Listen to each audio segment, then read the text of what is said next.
তুই হিজলাই মিললে আমার লগে লাগছে অনেক কয় আমি মামনের মোর মধ্যে হাজ্ঞা দিমু তুই হাঁক দে পারবি আইস হাঁক দে তুই 14 গোষ্ঠীর মোর মধ্যে হাজ্ঞা দিব জানো আর জানি কোন আনের একটা মানবতা তো মানুষের রাহে হ্যাঁ হাতি যদি খাতে পারে সামসারা ধরে ইয়া মারে আরে তুই 50 জন ইন্ডিয়াতে আয়া তুই সামসারার মতন তুই লাগছস ইন্ডিয়াতে আয়া তুই সামসিকার মতন লাগছস ইন্ডিয়াতে তুই আমার বাংলাদেশে গিয়ে তাইছস এই সুর করে সুর ইন্ডিয়ার দালালেরা ইন্ডিয়াতন কি লেগে আইছস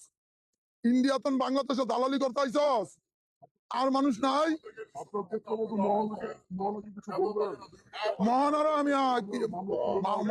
আমি আর কি বলবো মহানার বিবেক বিবেচনার ভিতরে সবকিছু আমার মহানার কাছে আমি বলার মতন আমার কিছু নাই মহানার কাছে বিবেক বিবেচনা যা থাকে মহানায় তাই করবো মহানার যদি বিভাগে খাটে যে ওরে জেলে হামলা হওয়ার মতন ওর দরকার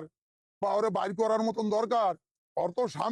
স্বামীর প্রতি যদি একটু টান থাকে বা মায়া থাকে তাহলে মহানায় বিবেক বিবেচনা খাটায় মহানায় করবো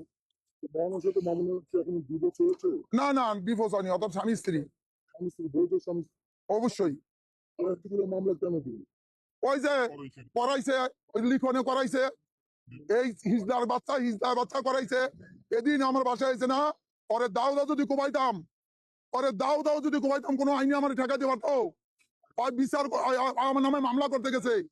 থানায় মামলা করতে যখন গেছে দারগায় কইছে এর বিরুদ্ধে তুমি মামলা দিতে পারবো না বরঞ্চ এই তোমার বিরুদ্ধে মামলা দিতে পারবো এর বাসায় তুমি গেছো রাইতে 3টা বাজে এই তোমার বাসায় আসেনি তোমার বাসায় আসেনি তুমি আর বাসায় গেছো এর বাসায় গেছো এর মাঠ ধরছো আগে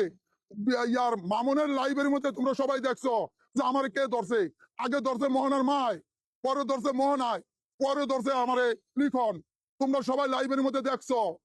হ্যাঁ আর স্পষ্ট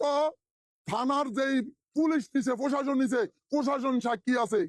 যে মোহনার মায় আমার আগে চুল বেড়া ধরছে আমি দাঁড়ায় রয়েছি পরে আমারে মোহনা ধরছে তারপরে আমার লিখন ধরছে তারপরে মনে করে এই যে আমার হাতগুলা এই দেহ আরো ফিট গুলা তো দেখানোর মতন যাবে না এই খালি এই দেহ খালি এটা আরো কালো আছিল অনেক লাল হয়েছে আবার এই ধারের বারজাত আছে পাউডা ভাঙ্গা লাইছে আমার পাউডা ভাঙ্গা লাইছে আমি তো পাউডা বেন্টিস করে রাই আমার তো গরম হয়ে থাকতেইব আমার পোলার ভিতরে তো দৌড়ে তারবো না এই কারণে হাঁটিয়ে আবার জালখানায় কানি যাই কোডের বারিন্দাত কানি আহি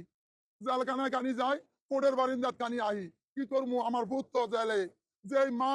10 মাস 10 দিন বেরোল হয় মা জাতি যারা আছে তারা বুঝে সন্তানের জ্বালা আর কেউ বুঝতো না মামুনের পিছে আসলেই স্যান্ডি সাহা এবং লিখন সাহা দুই সাহাই লেগেছে একেবারেই তারা নাকি কি এগুলো নিয়ে কথা বলছে মামুনের মা যাই হোক মামুনের মার কথাও ঠিক আছে মামুনকে দিয়ে ওরা আর কি মূলত ভাইরাল হইতে চেয়েছিল ওরা ভাইরাল হয়ে গেছে এখন যাই হোক মামুনের আদালতেই দিন যাচ্ছে আর